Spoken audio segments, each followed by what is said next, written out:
दोस्तों ये हमारी क्लास 9th की पोएम है। द रोड नॉट टेकन, मतलब जो रास्ते होते हैं वो हमें नहीं ले जाते। इसमें एक कहानी बेसिकली 2 रूट्स की रहती है जो हमारे जीवन से रिलेटेड है। जैसे कि हम अपने जीवन में 2 बातों को, 4 बातों, 5 बातों को लेकर हमेशा सोचते हैं ये काम किया जाए या ये काम किया जाए या ये काम किया जाए। फिर फाइनली हम लोग क्या करते हैं, किसी एक काम को चॉइस कर लेते हैं और चॉइस करने के कुछ समय बाद सोचते हैं कि शायद हम ये इस काम को करते तो ज़्यादा अच्छा होता। जैसे 2 बच्चे हैं, एक साइंस साइड वाला, एक आर्ट साइड वाला। आर्ट साइड वाला पढ़ता है और कुछ टाइम के बाद सोचता है कि अगर मैं साइंस साइड लिए होता तो हमारे लिए कुछ और अपॉर्चुनिटी होती और अवसर होते। इसी तरह इसमें भी जो लेखक हमारा पोएट है, कवि है, वो बताता है कि किस तरह हम अपने जीवन में 2 रास्तों में से एक रास्ता चॉइस करते हैं और उसके बाद हम फिर उस रास्ते के बारे में हमेशा सोचते हैं जिस रास्ते को चॉइस नहीं करते, पर बाद में हम उसे एक्सेप्ट करते हैं और उसमें से जो अच्छाइयाँ होती हैं उसको ढूंढते हैं। ऐसा हमें अपने जीवन में करना भी चाहिए। तो इसमें बेसिकली 4 स्टैंजा हैं। 4 स्टैंजा में फर्स्ट स्टैंजा हम लोग समझते हैं क्या है। तो फर्स्ट स्टैंजा में लिखा हुआ है, आप लोग देख सकते हैं, 2 रोड्स मतलब 2 रोड डाइवर्ज मतलब कंसिस्ट हो जाती है, मतलब अलग होती हैं। ए येलो वुड मतलब 2 रोडें क्या होती है, एक रोड आती है और फिर उसके बाद जो एक रोड आती रहती है वो क्या होती है, डाइवर्ज हो जाती है।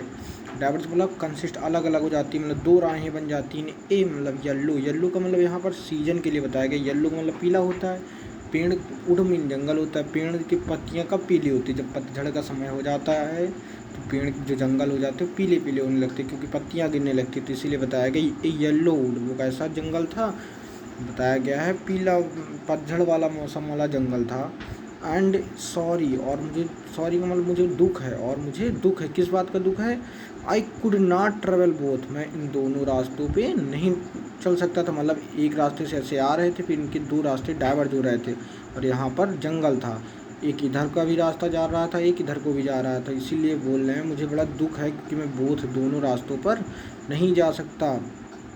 फिर आगे की लाइनों में क्या बोलता है, एंड बी वन ट्रेवलर, मैं एक अकेला ट्रेवलर था। लॉन्ग आई स्टूड, वहाँ पर मैं खड़ा हुआ था।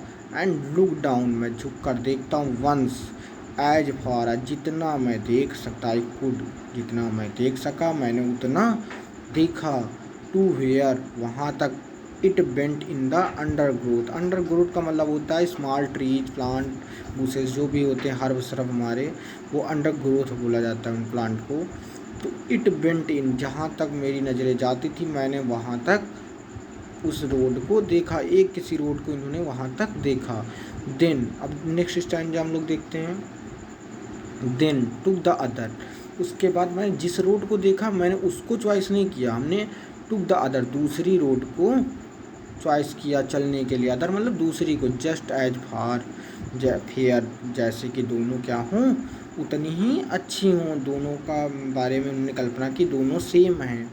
एंड हैविंग मतलब लिया इन्होंने, परहैप्स शायद, उनके दिमाग में रहता शायद, द बेटर क्लेम, ये क्या होगा, यही सबसे अच्छा हमारा रास्ता है जो इन्होंने चॉइस किया था। Because it has a grassy and wanted wear, wanted wear का मतलब होता है ऐसा प्लेस जहाँ पर अभी कोई भी गया ना हो, और ग्रेसी था मतलब घास से भरा हुआ था। दो एज फॉर दैट, क्योंकि जो ये था, द पासिंग देयर, जो गुजरा हुआ था, had warm them really about the same, क्योंकि वो जो रास्ता था वो हमको कैसा दिख रहा था, सेम दिख रहा था। दोनों तरफ रास्ते में कोई भी अंतर नहीं था और एक ग्रेसी भी था, अनवांटेड, में कोई भी चला हुआ भी नहीं था। अब थर्ड स्टैंजा हम लोग देखते हैं, इसमें क्या बताया गया। एंड और देखो, बोथ दैट मॉर्निंग, इसका मतलब हमको पता चल रहा है जो हमारा कवि है, पोएट है हमारा, वो मॉर्निंग के समय को बता रहा है। इक्वली ले, दोनों रास्ते बराबर थे, सेम थे।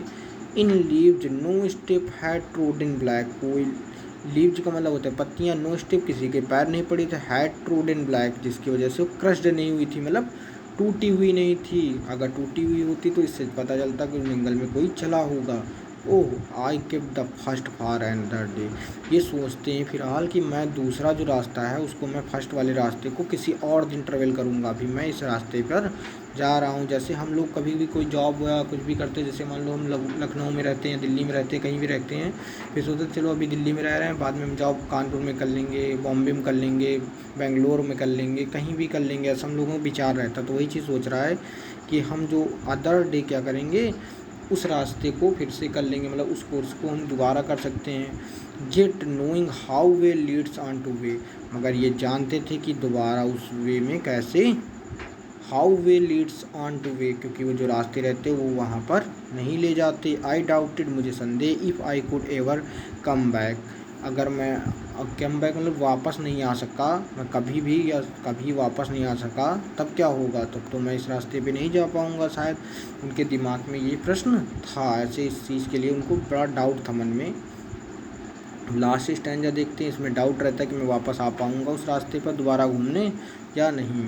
अब बताते हैं last stand, I shall be telling this with a Sai, मैंने लास्ट में साई का मतलब होता है डीप ब्रीथ, मतलब हाँ करके ऐसे बोलना जैसे होता है। तो ये सब जैसे कोई काम हो जाता है बड़ा सांस लेते हैं हम लोग, तो वही चीज़ होता है। तो वही डीप ब्रीथ को लेकर वो बोलते हैं, somewhere ages and ages hence, कुछ अपने एजेस एंड एजेस मतलब बहुत समय बीत जाएगा, मतलब इन फ्यूचर के बारे में, या समझ लीजिए जो पास्ट होगा, हैंस इसलिए two road diverge in a wood, मैं हमेशा सोचता रहूँगा या बताता रहूँगा कि अपने पास्ट एज में कि दो रोड थी, मतलब दो हमारे पास चॉइसेस थी या हमारे दो उद्देश्य थे। जैसे इसमें दो जंगल में रास्ते बीच में थे, उसी तरह हमारे टू चॉइसेस थी। एंड आई टुक वन, क्योंकि मैंने एक को लिया, लिस्ट ट्रेवल्ड बाई, जिसको बहुत कम लोगों ने चॉइस किया था। मतलब बता रहा है लेखक कि जैसे आजकल चांस रहते हैं, जैसे साइंस सेक्टर में है तो आपको जॉब ज़्यादा मिलेंगी, आर्ट सेक्टर वालों को कम मिलेंगे, जैसे आप पेंटर हैं कम सम्मान मिलेगा, आप इलेक्ट्रीशियन हैं तो ज़्यादा सम्मान आज के समय में मिलेगा। यही सब चीज़ें हैं कि यही बताता है जो कम सम्मान वाले या मेरे अकॉर्डिंग कम लोग उसको किए होंगे, मैंने उसको किया। And that has made all difference, और यही इसी ने बहुत सारे हमारे अंदर क्या हमको अलग डिफरेंस अलग दिखाया। इसलिए लेखक हमें, जो हमारा कवि है, वो बताना चाहता है कि हमें अपने जीवन में उनको करना चाहिए जो हमारा मन हो, ना कि किसी दूसरे के अनुसार करना चाहिए हमारा काम। यही हमको बेसिकली इस चैप्टर में बताना चाहता था। कुछ पोएम मीनिंग है हम लोग देख सकते हैं अगर नहीं समझ में आई है। जैसे डाइवर्ज का मतलब होता है separate and took a different direction, मतलब दो डायरेक्शन में बताया ऐसे। और वाई शेप में अगर रोड है, आपको या तो इधर जाना है या इधर जाना है, बीच में हमारा जंगल रहेगा। अब जंगल में किधर से जाएंगे आपको चॉइस करना है। फिर बताया कि undergrowth dense growth of plants and bushes, मतलब बुशेस का ग्रोथ होता है जिससे आपको दूर तक ना दिखे। Wanted wear had not been used, wanted wear का मतलब होता है जो चीज़ एक भी बार यूज ना की गई। हिंस का मतलब होगा हियर या इन फ्यूचर में बताया गया है, जब ये हिंस यहाँ पर यूज हुआ है जब फ्यूचर में ऐसा ये सोचेंगे। धन्यवाद।